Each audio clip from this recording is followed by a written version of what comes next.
अन्नपूर्णा आजीचा सगळ्यांना नमस्कार। मे महिना म्हणजे घरोघरी अघोटीसाठी लागणाऱ्या सर्व प्रकारची सुकी मच्छी साफ करून वाळवून भरून ठेवली जाते। बाहेर खूप पाऊस असेल, कधी बाहेर जाता आले नाही तर घरात असलेल्या ह्या सुक्या मच्छीपासून झटपट कालवण बनवता येते। आणि महत्त्वाचे म्हणजे पावसाळ्यात ह्या सुक्या मच्छीच्या कालवणाची टेस्ट अप्रतिम लागते। सुकी मच्छीच्या प्रकारात ही आहे करंदी। हिला अंबाडीसुद्धा बोलतात। ही अंबाडी विकत घेताना ताजी, जास्त वास न येणारी अशी बघून घ्यायची। त्यानंतर ही आहे दांडी सुकट। ही घेताना सुद्धा ताजी, पांढरी शुभ्र बघून घ्यायची। मी इथे ऊन देण्यासाठी डोक्याकडचा भाग काढून निवडून उन्हात वाळवून घेतली आहे। त्यानंतर जवळासुद्धा लाल किंवा जास्त पिवळसर पडलेला न घेता पांढरा शुभ्र, कमी वास येणारा असा विकत घ्यायचा। त्यानंतर हे सोडे आहेत। पावसाळ्यात सोडे भात, सोड्याचे कालवण खूप छान लागते। आपल्या चॅनलवर ओले काजू आणि सोडे ह्यांची रेसिपीसुद्धा अपलोड केलेली आहे। त्यानंतर मी इथे बोंबील पण साफ करून घेतले आहेत। बोंबील घेताना सुद्धा पांढरे शुभ्र आणि थोड्या मोठ्या आकाराचे घ्यायचे। मी बोंबलाचा डोक्याकडचा, पोटाकडचा आणि शेपटीकडचा भाग काढून चांगले उन्हात वाळवून घेतले आहेत। ह्या बोंबलाचे कालवण, बोंबलाची चटणी तर भाकरीबरोबर एक नंबर लागते। सुकी मच्छी मी फ्रीजमध्ये स्टोअर करून ठेवते। डबल पिशवीत भरून फ्रीजमध्ये ठेवली तर सुकी मच्छी अजिबात खराब न होता वर्षभर चांगली टिकते। तर आज मी सुकी मच्छी ह्या प्रकारातील जवळ्याची रेसिपी दाखवणार आहे। रेसिपी आवडल्यास व्हिडिओला नक्की लाईक करा। सुका जवळा करण्यासाठी मी जवळा, 2 मोठे कांदे, अर्धा टोमॅटो, लसणाच्या पाकळ्या, मिरच्या, कोकम आणि मसाले घेतले आहेत। सर्वात आधी जवळा चांगला भाजून घेऊ, त्यामुळे जवळा छान कुरकुरीत होतो। जवळा भाजताना वास येईपर्यंत चांगला खरपूस भाजून घ्यायचा, म्हणजे जवळा खायला खूप छान लागतो। जवळा छान भाजून झाला की लगेच पाण्यात घालून घेऊ आणि 2 ते 3 वेळा पाण्याने स्वच्छ धुवून घेऊ। जवळा धुवून झाला की लगेच चाळणीवर काढून निथळत ठेवून देऊ। आत्ता कढईमध्ये 2 पळी तेल गरम झाले की 5 ते 6 लसणाच्या ठेचलेल्या पाकळ्या आणि बारीक कापून घेतलेल्या मिरच्या घालून घेऊ। थोडे परतून झाले की लगेच 2 मोठे बारीक कापून घेतलेले कांदे घालून कांदे छान हलके सोनेरी रंगावर परतून घेऊ। सुका जवळा बनवताना कांदे जास्त घातले की जवळा भाकरीबरोबर खाताना कोरडा लागत नाही। कांदा परतत असताना त्यात अर्धा कापून घेतलेला टोमॅटो घालून कांदा टोमॅटो जास्त लाल न करता फक्त मऊ होईपर्यंत परतून घेऊ। कांदा टोमॅटो परतून झाले की मसाले घालून घेऊ।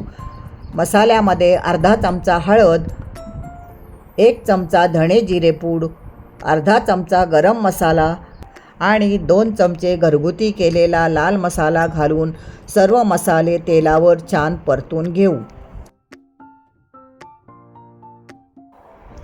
लगेचच त्यात धुवून घेतलेला जवळा घालून जवळा मसाल्यावर छान अर्धा मिनिट परतून घेऊ। जवळा परतून झाला की चवीनुसार मीठ, 2 कोकम घालून कढईवर झाकणात थोडे पाणी ठेवून जवळ्याला 5 ते 6 मिनिट वाफेवर शिजवून घेऊया। 5 ते 6 मिनिटांनंतर परत एकदा जवळा चमच्याने हलवून घेऊ। बारीक कापून घेतलेली कोथिंबीर घालून झाकणात ठेवलेले 2 ते 3 चमचे पाणी घालून घेऊ, म्हणजे जवळा करपणार नाही। परत एकदा झाकण ठेवून अजून 5 मिनिटे वाफ काढून जवळा शिजवून घेऊ। 5 मिनिटांनंतर इथे सुका जवळा बनवून तयार झाला आहे।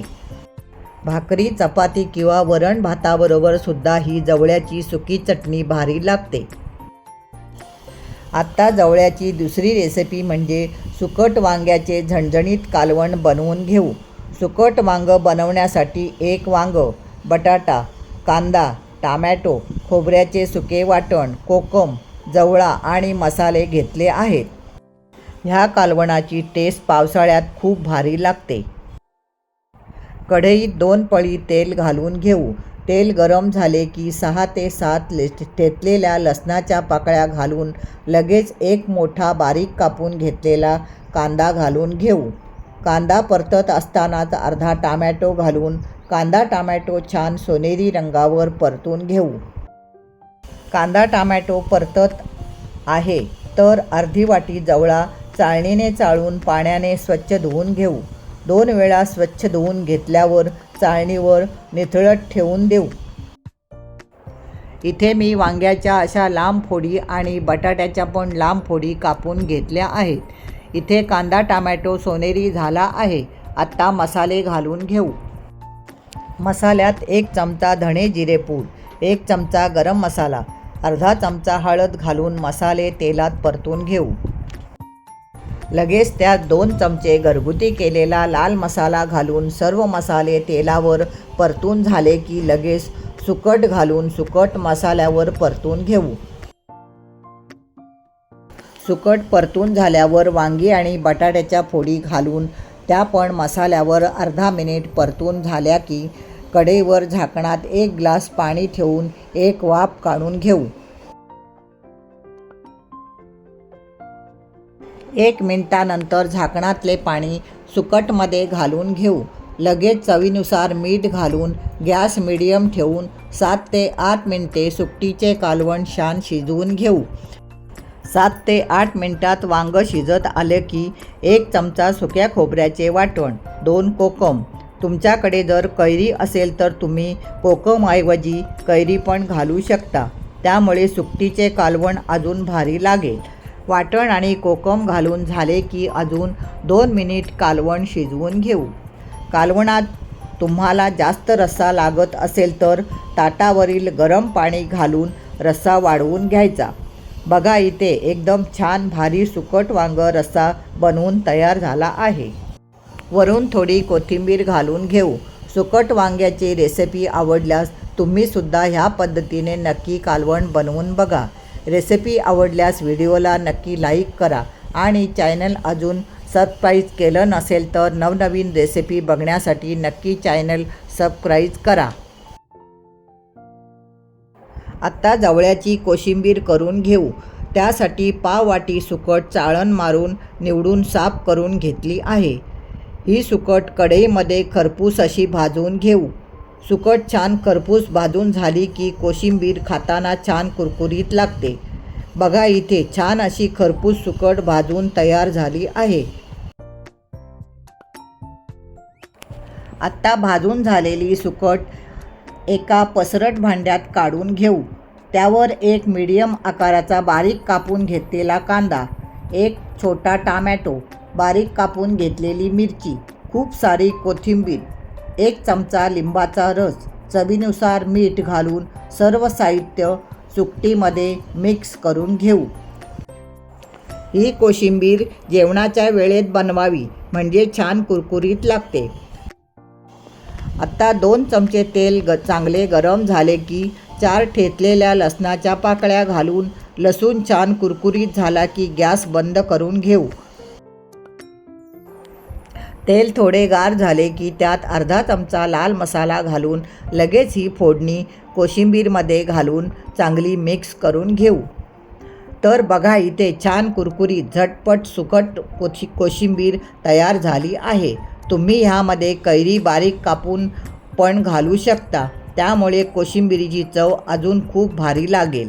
कधी कधी भाजी बनवण्याचा कंटाळा येतो तेव्हा ही झटपट सुकट कोशिंबीर चांगले आणि झटपट तयार होणारे ऑप्शन आहे. तर इथे आपली आगोट स्पेशल सुकी मच्छी थाळीमध्ये कुरकुरीत सुकट कोशिंबीर, जवळ्याची सुकी चटणी आणि झणझणीत सुकट वांग्याचे कालवण तयार झाले आहे. आजची सुकी मच्छी थाळीचा व्हिडिओ आवडला असेल तर नक्की व्हिडिओला लाईक करा, शेअर करा आणि कमेंट करा आणि तुमच्या सगळ्यांच्या आवडीच्या अन्नपूर्णा आजी चॅनलला नक्की सबस्क्राईब करा.